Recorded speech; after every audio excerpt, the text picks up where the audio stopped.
Okay दोस्तों, स्वागत है आप सभी का, आप सभी के परिवार पार्थ एकेडमी। मैं हूं रवि चौधरी और आप मेरे साथ देख रहे हैं बिल्कुल पेपर की खोपड़ी में छेद। दोस्तों, बिल्कुल पेपर की खोपड़ी में छेद कर दिया है पार्थ के ऑफलाइन विद्यार्थियों ने। ये हर एक शिफ्ट यानी 2 जुलाई 2025 की तीनों शिफ्ट का पेपर हो चुका है और तीनों शिफ्ट के जीएस वाला पोर्शन का हम लोग कंप्लीट डिटेल सॉल्यूशन देखने वाले हैं। क्या पूछा है, क्या नहीं पूछा है, किस पर ट्रेंड बना हुआ है, और आज आपको पूरे वही क्वेश्चन देखने को मिलेंगे जो परीक्षा में ऑथेंटिक तौर पर आए हैं। यानी लगभग 14 से 15 प्रश्न पार्थ एकेडमी के विद्यार्थी बिल्कुल पेज में लिख कर लाए हैं। वही सवाल जो परीक्षा में पूछे गए, मैं एक बार फिर आप लोगों को बता रहा हूं। एक बार इनको देख लीजिएगा, क्या पूछा गया, क्या नहीं, क्या इनका आंसर हो सकता है। करंट अफेयर का कुछ विद्यार्थी सब बोल रहे थे करंट अफेयर 5 से 6 नंबर का पूछा जा रहा है। यह बात बिल्कुल बकवास है, यह बात बिल्कुल झूठ है। इतना करंट अफेयर नहीं आ रहा। मैंने 8 विद्यार्थियों से पूछ लिया है कि हर शिफ्ट में 1 या 2 नंबर का करंट अफेयर जरूर आ रहा है। मैं इस बात को स्वीकार कर रहा हूं कि 1 से 2 नंबर का या लगभग 2 नंबर का करंट अफेयर हर एक शिफ्ट में हमें देखने को मिल रहा है। इसका मतलब ये नहीं कि पूरा पेपर ही करंट अफेयर का आ रहा है। आधे तो मतलब वहां सेंटर पे जाने से पहले ही कहानियां सोच लेते कि अगर पेपर बिगड़ा है तो सर को क्या प्यारी सी स्टोरी सुनानी है कि सर को ये समझे कि हाँ पेपर बाहर गया है। तो लाडलो, जमाना बदल चुका है। आप नहीं, हजारों विद्यार्थी जो पेपर देने जा रहे वो लिख कर ले आते क्या पेपर में आया क्या नहीं आया। तो अपनी ईमानदारी पर भरोसा रखो, जो पेपर में आता पहली बात तो वही बताओ। चलिएगा, शुरू करेंगे हम लोग पेपर को। क्या सवाल पूछा है और क्या सवाल यहाँ पर नहीं पूछा है। देखिए, पहला सवाल आप लोगों से सवाल पूछ लिया था, निम्न में से कौन सा क्लासिकल डांस नहीं है, यानी कौन सा शास्त्रीय नृत्य नहीं है। अब उसने गरबा दिया था, एक छपरा दिया था उसने, या एक कथक दिया था। तो स्टूडेंट बता रहा था कि उसमें से कथक उसको राइट आंसर लग रहा था, क्योंकि यही नॉर्थ इंडिया में किया जाने वाला क्लासिकल डांस है, तो यही उसको लग रहा था। उसके पेपर में यही हमने देखने को मिला था। फिर वही वायुसेना में परिचालन है कितने, तो आप सभी जानते हैं 5 परिचालन है। और ये जितने भी वायुसेना थल सेना से कमांड पूछे जा रहे हैं, तो शाम वाले बच्चों को भी और सुबह वाले विद्यार्थियों को भी मैंने एक पीडीएफ सेंड किया था आज से 20 दिन पहले। उस पीडीएफ में सब कुछ लिखा हुआ है। लेकिन आपको क्या लगता है कि अब आएगा नहीं आएगा? पढ़ो वो पीडीएफ, उस पीडीएफ में हर कुछ सवाल देखने को मिलेगा जो यार है। ये यूट्यूब पर हर कोचिंग वाले अब इनको यूट्यूब पे आके जो पढ़ा रहे हैं कि देखो ये वायुसेना में इतने कमांड होते हैं, थल सेना में इतने कमांड होते हैं। हमारे सिलेबस में था, मैंने पढ़ाया था, उसमें कोई डाउट वाली बात नहीं है। आप पेज कॉपी में थोड़ा पेज को पलटो और देखो, व्हाट्सएप ग्रुप खोलो, उसमें पीडीएफ डली है। ये सारी कमांड, थल सेना का प्रथम कौन था, सेकंड कौन था, ये सारी चीजें लिखी है। तो आप एक बार पढ़ने का प्रयास करो। निर्वाचन आयोग का गठन कब किया गया था, आप सभी जानते हैं कि 25 जनवरी और 25 जनवरी 1950 को हमें निर्वाचन आयोग का यहां पर हमें स्थापना यहां पर देखने को मिली। तो ये जिसने लगाया होगा उसी का बिल्कुल यहां पर सही माना जाएगा। अगला सवाल पूछा है 1932 में हरिजन सेवा संघ में जो महात्मा गांधी उससे पहले भूख हड़ताल पर बैठे थे, तो कितने दिनों की भूख हड़ताल यहां पर मानी गई थी। तो ये भूख हड़ताल उस समय थी, अपना कंटेंट पलटा के देख लेना जरा। 21 दिन मैंने लिखाया था और दिल्ली समझौता या पूना समझौता के नाम से इसमें जाना गया था। महात्मा गांधी जी के बारे में बहुत ज्यादा डिटेल में आर्मी क्लास में पढ़ा चुका हूं। तुम मुझे खून दो, अभी बताने की आवश्यकता नहीं है। तुम मुझे खून दो, मैं तुम्हें पेपर दूंगा। तुम मुझे पेपर में क्या है ये बता दो व्हाट्सएप पे, मैं बाकी बच्चों को 15 सवाल में लिखकर समझा दूंगा। जस्ट किडिंग गाइस, तुम मुझे खून दो, मैं तुम्हें आजादी दूंगा। आप सभी जानते हैं कि सुभाष चंद्र बसु नाम था एक्चुअली उनका। बसु के बारे में हम लोगों ने पूरा डिटेल यहां पर पढ़ा था, स्लोगन वगैरह से यहां पे सवाल उठाया। झारखंड जनजाति द्वारा नृत्य किया जाता है। अब जो नृत्य था वो अलग अलग क्षेत्र से बिलोंग करते थे, लेकिन जो छऊ था, जो छऊ था, अब आप सभी जानते हैं छऊ को क्लासिकल डांस का भी दर्जा हम लोगों ने दिया है। तो छवि इस सवाल का राइट आंसर था, जो भी पेपर में यहां पर आप लोगों से पूछा गया था। आगे बढ़ेंगे। अंतरराष्ट्रीय बुकर पुरस्कार यहां पर भानु मुश्ताक को यहां पर दिया गया। हाँ, ये सवाल थोड़ा सा अलग मुझे जो मैंने पढ़ाया है उससे अलग देखने को यहां पर मिला था। ये पढ़ाना हो सकता है आप लोगों को भूल गया हूं। राष्ट्रीय मानवाधिकार मैंने कहा था एसपीडी को पढ़ लो, याद भी करवाया था, लेकिन पढ़े कौन। अंत में बस ये देख लो कि भारत का वर्तमान में राष्ट्रपति, ये सवाल आया कि नहीं आया ये देख लो, ये पूछ लेंगे तो बहुत बढ़िया रहेगा पेपर में, तो पेपर बहुत सिंपल आएगा, सर ने पढ़ाया वही आएगा। अगर उसने थोड़ा सर ने डिप्थ में पढ़ाया, अगर उसमें सवाल पूछ लिया, नहीं ये तो भाई ये तो बाहर से आया, ये तो सर ने पढ़ाया नहीं, और मूर्खों पढ़ाया वही है। जरा देखो उसने सवाल पूछा है राष्ट्र मानवाधिकार, दोनों डाटा कॉपी में लिखे हुए हैं। अरुण जो कुमार वर्तमान में है, और इससे पहले रामा सुब्रमण्यम के बारे में मैंने आप लोगों को पढ़ाया, लेकिन पेपर में 1 दिसंबर 2025 से पहले का देके रखा था। जब 1 दिसंबर 2025 से देके रखा था तो ये सवाल बिल्कुल राइट आंसर हो जाता है, ऑप्शन नंबर ए वाला बिल्कुल सही होगा। जयपुर में भारतीय सेना के किस कमांड का मुख्यालय? ये दक्षिण पश्चिम कमांड हमें यहां पर देखने को मिलेगा। ये था इस सवाल का राइट आंसर, दक्षिण पश्चिम कमांड हमें देखने को मिला था। तो 9 सवाल कंप्लीट हो चुके हैं। अब ये 10वां सवाल था आर्टिकल 1। इस पहले शिफ्ट के पेपर का श्रेय दिया जाता है जो है प्रदीप राजपूत, पार्थ एकेडमी का विद्यार्थी, वो सबसे ज्यादा क्वेश्चन लिख कर लाया था। इसके बाद में जो सेकंड शिफ्ट का पेपर था वो सुनील प्रजापति, टोंक खुर्द के लगभग गांव है, वहां रहता है ये भाई। और थर्ड शिफ्ट का पूरा पेपर रवि जामलिया पूरा पेपर लिख कर आया है, इसके 40 क्वेश्चन सही है। ये पूरे जीएस के सारे क्वेश्चन यही लिख कर रहा है, वही पेपर मैं आप लोगों को समझा रहा हूं। अब मैंने चेक कर लिया था, बहुत सारे स्टूडेंट जो है कोई 4 क्वेश्चन लिख के लाया था, कोई 5 क्वेश्चन लिख के लाया, लेकिन मेहनत सभी का था। ठीक है, तो सभी को धन्यवाद, पुनः धन्यवाद कहूंगा। और कल जिनका पेपर होता है उनसे हाथ जोड़कर ये जो निवेदन है कि जो भी पेपर में आता है, चाहे साइंस आता हो, चाहे मैं साइंस इसलिए नहीं करा रहा हूं क्योंकि साइंस बहुत इजी आ रही है, इतनी इजी कि आप 15 में 15 टिक लगा दोगे। मेन बात है जीएस का 1-2 फंडा बाहर जा रहा है, तो वो क्या जा रहा है उसको समझने का हम लोग प्रयास कर रहे हैं। वरना मैं तो ये भी नहीं कर पाता कि ये ट्रेंड जो चल रहा है, क्योंकि मैं सारा सब कुछ आप लोगों को पढ़ा चुका। अब हम लोग बात कर लेंगे, कल लिख कर दे देना मेरे व्हाट्सएप नंबर पे मुझे। अनुच्छेद 1 आप सभी जानते हैं, भारत अथवा इंडिया जो है आप सभी जानते हैं, इंडिया राज्यों का संघ होगा, आप सभी जानते हैं यूनियन ऑफ स्टेट्स होगा, ये बात कही गई थी। और पूरे भारतीय संविधान में सबसे बड़ा भी आर्टिकल 1 ही माना गया है, मैंने पढ़ाया था। निम्न में से मौलिक अधिकार था, अब वो क्या ऑप्शन था वो डिपेंड करेगा मौलिक अधिकार कहां से कहां तक चले थे। तो आप सभी जानते हैं कि आर्टिकल मुख्य रूप से हम देखें तो 14 से लगाकर हमें 35 तक यहाँ पर देखने, तो 13 पर भी हमें देखने को मिलेगा।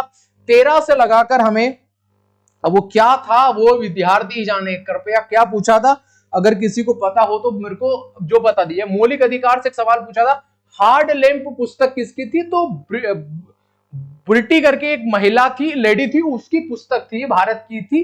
ठीक है, तो ये एक सवाल देख लीजिएगा। अब वर्षा ज्यादा कौन से वातावरण में होती है? तो जो वातावरण विषुवत रेखा के पास में होता है। मैंने ज्योग्राफी पढ़ाया था, तो ज्योग्राफी में आपको पढ़ाया था मैंने आप सबको कि जो उष्ण कटिबंधीय मानसून होता है और खासकर वो भूमध्य रेखा, तो ऑप्शन में इस प्रकार से होगा उष्ण कटिबंधीय जो है मानसून आप लोगों को यहां पर देखने को मिला था। और खासकर जब ये पहाड़ी क्षेत्रों पर होता है तब वहां पर सर्वाधिक। और ये कौन सी रेखा के पास में? तो मैंने आपको लोगों को कहा था कि भूमध्य रेखा। कौन सी रेखा? भूमध्य रेखा, या भूमध्य रेखा को ही कहा जाता है विषुवत रेखा। मैंने आप लोगों को यहाँ पर नाम बताया था। तो ये 15 सवाल थे, एक्यूरेट सवाल बनाकर आए थे। ठीक है, सारे विद्यार्थी, और बहुत अच्छा लग रहा है पार्थ एकेडमी के विद्यार्थी सारे पेपर को तांडव कर रहे हैं, मतलब सभी 40 से ऊपर टिक लगा रहे हैं, बिल्कुल सही लगा रहे हैं। देखो 40 से ऊपर तुक्का लगा दो, 30-35 से ज्यादा ऊपर तुक्के मत लगाओ। कहने का मतलब है 30-35 सही होते तुक्के मत लगाओ, 40 से ऊपर 10 तुक्के, 40 दूनी 80। और उसके बाद 10 में से अगर 2-3 सवाल भी सही हो गए, मान लो 3 सवाल सही है, तो 3 दूनी 6 नंबर, यानी या आपके 86 नंबर हो जाते हैं। अगर थोड़ा भी कम भी आता तो 6 नंबर कम हो जाते, ये 80 नंबर आपके पेपर में कहीं नहीं गए। अब आपको 30 आ रहे, 20 तुक्के दे रहे हो, तो भाई कहां हिसाब जाएगा? जब पेपर में एक जैसा बनाया जाएगा, नॉर्मलाइजिंग किया जाएगा, तो नंबर कम भी होंगे। ये पहली शिफ्ट का पेपर था, मैं साइड से हो जाऊंगा, स्क्रीनशॉट इसका ले लेना। ये सारे सवाल थे। आइए सेकंड शिफ्ट पर बढ़ेंगे, और सेकंड शिफ्ट का है संथाल जनजाति किस राज्य में थी? अब ये राज्य डिपेंड करेगा कौन सा था, क्योंकि संथाल जनजाति झारखंड और उड़ीसा दोनों में, यह झारखंड में भी है और यह उड़ीसा में भी है। कहां पर है? उड़ीसा। झारखंड और उड़ीसा जो है दोनों ओर से यहां पर, यह दोनों राज्यों में यहां पर पाई जाती है, डिपेंड करता है। समाजवादी अखंडता आप सभी जानते हैं, कि जब देश में 42वां संविधान संशोधन हुआ था, 42वां संविधान संशोधन हमें देखने को मिला था 1976 को, तब यहाँ पर क्या किया था, तब यहाँ पर इनको जोड़े गए थे। वर्तमान फिक्की के अध्यक्ष, करंट अफेयर मैंने आप लोगों को पढ़ाया था हर्षवर्धन अग्रवाल का, अगर किसी को याद हो, अगर याद नहीं हो तो फिर वो बोलेगा कि लास्ट टाइम 3 दिन पहले क्या पढ़ा दिया। देवेंद्रनाथ टैगोर ने कौन सी सभा की स्थापना किया था? ब्रह्म समाज देवेंद्रनाथ टैगोर के पास थी। और आप सभी जानते हैं तत्वबोधिनी सभा, ये देवेंद्रनाथ टैगोर ने किया था ना, तो देवेंद्रनाथ टैगोर का नहीं आएगा, ये द्वारिकानाथ टैगोर। देख लेना ऑप्शन में क्या था, वो स्टूडेंट ने मुझे देवेंद्र बताया है या द्वारिकानाथ टैगोर ने बताया, क्योंकि एक तो तत्वबोधिनी सभा की जो स्थापना थी और एक भारतीय ब्रह्म समाज बनाया था, तो 2 ऑप्शन में थे, उसने देख लेना ऑप्शन में क्या था, तत्वबोधि था या भारतीय ब्रह्म समाज था, एक बार कंफर्म। भारतीय वायुसेना कौन सी सीमाओं से रक्षा करती है? ये बिल्कुल बेसिक सवाल था, कहां से रक्षा करती है? हमारी जो भी आकाशीय सीमा होती है उससे रक्षा करती है। ये प्रश्न जरूर आप लोगों को देखना है। हमारी आकाशीय सीमा, हमारी आकाशीय जो सीमा होती है उसमें रक्षा करती वायुसेना, ये जरूर ऑप्शन में आप लोगों को दिया होगा। यूपीएससी का क्या कार्य? केंद्रीय सिविल परीक्षाएं, जो केंद्रीय सिविल परीक्षाएं होती हैं, ठीक है, ये इसका प्रमुख कार्य है करवाना। भारतीय वायुसेना का कमांड कौन सा है? तो ये भारत सरकार की जो है उस पे डला था 4th कमांड, मतलब 4th पोजीशन है भारतीय वायुसेना की, भी भारत सरकार की साइड से निकाला गया डाटा है। अब 5वां होगा तो मान्य होगा, 4th वाला ही वो आर्मी वाले वहां पर मान्य करेंगे। अब देखो सवाल हुआ था हिम तेंदुआ, अब मैंने सभी के सभी राजकीय पशु लिखा दिए थे, ठीक है। तो अब ये आप सभी जानते हैं हिमाचल प्रदेश कहां का था? हिमाचल प्रदेश का। बिल्कुल आप लोगों ने अगर टिक लगाया होगा तो यहाँ पर बिल्कुल सही माना जाएगा। कलमकारी चित्रकला, मैंने कलमकारी चित्रकला के बारे में इतना पढ़ा दिया था, मैंने बोला पढ़ लो। अब ये किससे बनाई जाती है सवाल पूछ लिया, तो बांस की कलम से इसको यहाँ पर बनाया जाता है। अब ये सवाल मैंने नहीं पढ़ा था, मैं उस बात को स्वीकार कर रहा हूँ, क्योंकि मैंने चित्रकारिता पढ़ा दी लेकिन ये नहीं पढ़ाया था किससे। तो ये एक सवाल जो है मुझे यहाँ पर बाहर देखने को मिल रहा है पूरे पेपर में से। अभी तो मुझे यहाँ पर ये एक क्वेश्चन जो मैंने पढ़ा है सेकंड शिफ्ट का बाहर देखने को मिला। नाना साहेब किसने गोद लिया था? बालाजी बाजीराव। 1857 क्रांति मैंने पढ़ाया था, ठीक है। अब मैंने एमसीक्यूज भी सेंड किए थे, प्रैक्टिस सेशन में भी आप लोगों को पढ़ाया था। तो यहाँ पर बालाजी बाजीराव बिल्कुल 1857 क्रांति से रेगुलर बेसिस पर सवाल आ रहे हैं। भारत का स्विट्जरलैंड आप सभी जानते हैं, कश्मीर को ही कहा जाता है भारत का स्विट्जरलैंड, यहाँ पर याद होना चाहिए। 73वां संविधान संशोधन आप सभी जानते हैं, मैंने पंचायती प्रणाली को हम लोगों ने स्वीकार किया था, और 74वां हमें नगर निगम और नगर पालिका को हम लोगों ने यहाँ पर स्वीकार किया था। तो आप लोगों को ये बात भी यहाँ पर जो याद होगा अच्छे तरीके से, ठीक है। अब भारतीय सेना में कॉम्बैट इंजीनियर का क्या कार्य? तो ये ऐसा सवाल था जो मैंने नहीं पढ़ाया था, मैं इस बात को स्वीकार कर रहा हूं। बाकी के मैंने एक ये सवाल नहीं पढ़ा है, मैं इस बात को स्वीकार कर रहा हूं। और एक ये वाला सवाल था जो मैंने 2 सवाल अभी तक मुझे मिले हैं, जो मैंने 13 क्वेश्चन में से 2 सवाल में इस बात को, शायद ऐसा पहला टीचर होगा जो मैं इस बात को इस पार्थ के मंच से यूट्यूब चैनल से स्वीकार कर रहा हूं कि मैंने बस ये 2 सवाल इसमें नहीं पढ़ाए थे। बाकी मैं हर एक सवाल को बुक में लिखा हुआ बता सकता हूं कि मैंने कब, कहां और कैसे पढ़ाया था। इस बात को मैं आपको बोल रहा हूं, ठीक है। तो ये जो होता है या आपके इंजीनियर बनाते हैं, तो जो भी आपके इंजीनियर वगैरह होते हैं जो रोड और जो पुल वगैरह जो बनाने का कार्य करते हैं, मतलब ऐसा जो सेना को एक दिन में पुल की आवश्यकता होती है और पुल बनाना है तो ये अपने तरीके से बना सकते हैं। तो ये रोड या फिर ये रोड पुल ब्रिज वगैरह बनाने का काम करते हैं भारतीय सेना में। तो मुझे 2 सवाल लगे जो मैंने नहीं पढ़ा है, बाकी 100% मैंने पढ़ा है। आप कोई सा भी कंटेंट उठाकर देख लीजिएगा पार्थ का, जो आर्मी वाले स्टूडेंट को मैंने पढ़ाया है, ये सारे क्वेश्चन आप लोगों को यहाँ पर देखने को मिलेंगे। वरना फिर मैंने 65 प्रैक्टिस सेट पढ़ाया है, उससे तो पूरा पेपर ही यहाँ पर छपा हुआ मुझे देखने को मिल रहा है, ठीक है। मैं ये नहीं बोल रहा हूँ पेपर सिंपल है, पेपर अब अच्छे आ रहे हैं। मैंने कहा था वो पहले दिन पेपर सिंपल थे, अब ये पेपर अच्छे बना दिए इन लोगों ने। देखो ऐसा ही होगा, किसी शिफ्ट में साइंस सिंपल पूछ लेगा, जीके टफ पूछ लेगा, जीके टफ पूछ लेगा, साइंस सिंपल पूछ लेगा, तो पेपर में ऐसा ही देखने को मिल रहा है। लेकिन फिर भी आप 37, 38, 39, 40 बनाते हो तो आप अंदर हो, ठीक है। इससे ज्यादा कट ऑफ भी नहीं जाएगा, ठीक है। चलो थर्ड शिफ्ट की बात करेंगे। अब ये थर्ड शिफ्ट में रवि जामलिया साहब, भाई साहब को बहुत बहुत धन्यवाद जिन्होंने पूरा पेपर हमसे जो साझा किया है। गदर पार्टी की स्थापना आप सभी जानते हैं 1913 में लाला हरदयाल ने यहाँ पर स्थापना किया था। तारीख पूछी थी, व्यक्ति का नाम यहाँ पर नहीं पूछा था, इस बात को आप याद रखिएगा। वायुसेना की स्थापना आप सभी जानते हैं 1932 में जो है वायुसेना की स्थापना हमें यहाँ पर दिए। वायुसेना से कितनी बार सवाल पूछा है, पिछली बार भी वायुसेना से सवाल था और इस बार भी वायुसेना से सवाल यहाँ पर वो पूछ रहा है। आगे सवाल पूछ लेगा समानता का अधिकार, अब ये कहां पर देखने को मिलेगा, कौन से आर्टिकल, तो आर्टिकल क्रमांक 14 से लगाकर 18 तक हमें समानता का अधिकार देखने को मिलेगा। वो क्या पूछा था वो स्टूडेंट जाने, उसने पूरा क्लासिफाई यहाँ पर नहीं किया है। भारतीय नौसेना का पहला एडमिरल कौन था, रामदास कटारिया जी, ठीक है। विविध वाले पोर्शन में लूसेंट में लिखा होगा, ठीक है, मैं बुक का नाम बता रहा हूं आप लोगों को, उसमें जरूर हमें देखने को मिलता है। शास्त्रीय नृत्य के जनक जो है भरत मुनि, मैंने कहा था शास्त्रीय नृत्य, और इसके अनुसार कितने शास्त्रीय नृत्य थे ये भी मैंने आप लोगों को बढ़ाया था। असहयोग आंदोलन वापस क्यों लिया था, क्योंकि आप सभी जानते हैं चोरी चोरा कांड हो गया, चोरी चोरा कांड हो गया था, और ये चोरी चोरा कांड हो गया था 5 फरवरी, तारीख अगर याद नहीं है तो 5 फरवरी 1922 को ये हो गया था, और 12 फरवरी 1922 को जो है ये असहयोग आंदोलन वापस ले लिया था। इस तारीख को हुआ था चोरी चोरा कांड, उस समय महात्मा गांधी जी नाराज हो गए थे और ये आंदोलन ये पूरा वापस ले लिया था। केसरी फिल्म में अक्षय कुमार ने किसका रोल अदा किया था, तो ये हवलदार जो ईश्वर सिंह का ये ऑप्शन देखने को मिला था, तो ये इसका रोल यहाँ पर अदा किया था। अगले सवाल पढ़ेंगे, चुनाव कौन करवाता है, निर्वाचन आयोग करवाता है। देखो वही के वही सवाल पूछना है, आगे पीछे ही करके वो सवाल कहीं ना कहीं आप लोगों को। अब ये अंतरराष्ट्रीय सर्वाधिक सीमाओं वाला देश, अब ये क्या सवाल था, ये क्लासिफाई नहीं है। अंतरराष्ट्रीय, अब ये कौन सा देश सर्वाधिक मतलब कौन सा देश जिसकी सीमा सर्वाधिक देशों से लगती है, तो यहां पर फिर हो जाएगा चाइना। चाइना की यहाँ पर 13 देशों से सबसे ज्यादा जो लगती है। अगर उसने फिर ऑप्शन दिया होगा तट रेखा वाला, तो फिर यहाँ पर कनाडा वाला हो जाएगा यहाँ पर। और अगर भारत से संबंधित सवाल पूछा होगा तो हमारी सीमा बांग्लादेश के साथ सबसे ज्यादा लगती है। अब वो डिपेंड करेगा ऑप्शन क्या था, वो बालक ने सही तरीके से नहीं बताया। गोल्डन पीकॉक अवार्ड ये कई को दिया गया है, लेकिन सबसे पहले बेंगलोर ट्रैफिक पुलिस को दिया गया था।